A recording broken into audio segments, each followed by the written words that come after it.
Hello friends, welcome to this investment banking tutorial. आज हम investment bank की structure को समझेंगे। इन्वेस्टमेंट बैंक की स्ट्रक्चर 3 लेवल्स में डिवाइड होती है: फ्रंट ऑफिस, मिडिल ऑफिस और बैक ऑफिस। तो ये फ्रंट ऑफिस, मिडिल ऑफिस और बैक ऑफिस का मतलब क्या है? जब हम इन्वेस्टमेंट बैंकिंग की बात करते हैं तो कोर जॉब्स वो होती हैं जहां इन्वेस्टमेंट बैंकर्स डायरेक्टली क्लाइंट्स के साथ डील कर रहे होते हैं। फ्रंट ऑफिस में होने का मतलब है कि आप ऑर्गेनाइजेशन का फेस हो।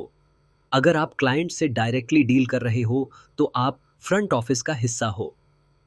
ठीक वैसे ही सेल्स और ट्रेडिंग डेस्क को देखो। सेल्स और ट्रेडिंग डेस्क्स, जैसा कि हमने पहले डिस्कस किया है, उन लोगों से मिलकर बनती हैं जो क्लाइंट से डायरेक्टली बात करते हैं और उन्हें स्टॉक्स को बाय या सेल करने की रिकमेंडेशंस देते हैं। चूंकि वो सीधे क्लाइंट से इंटरैक्ट कर रहे हैं, इसलिए उन्हें फ्रंट ऑफिस रोल में रखा जाता है।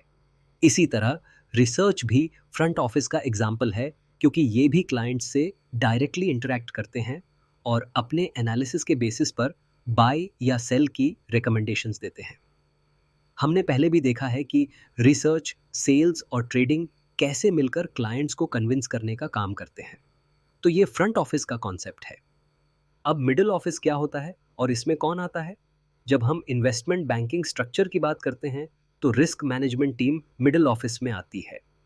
मिडिल ऑफिस का की रोल ये होता है कि वो फ्रंट ऑफिस के साथ इंटरैक्ट करे और ये इंश्योर करे कि वो कोई ऐसी एक्टिविटी ना करे जो लीगल कंप्लायंस के बाहर हो, या फिर कोई ऐसा रिस्क ना ले जिससे इन्वेस्टमेंट बैंक को प्रॉब्लम हो, जैसे अंडर राइटिंग के दौरान। इसके अलावा जितने भी कंट्रोल्स और प्रोसीजर्स होते हैं, फाइनेंस कंट्रोल, कंप्लायंस, यहाँ तक कि स्ट्रैटेजी टीम भी, ये सब मिडिल ऑफिस में आते हैं। अब आते हैं बैक ऑफिस पर।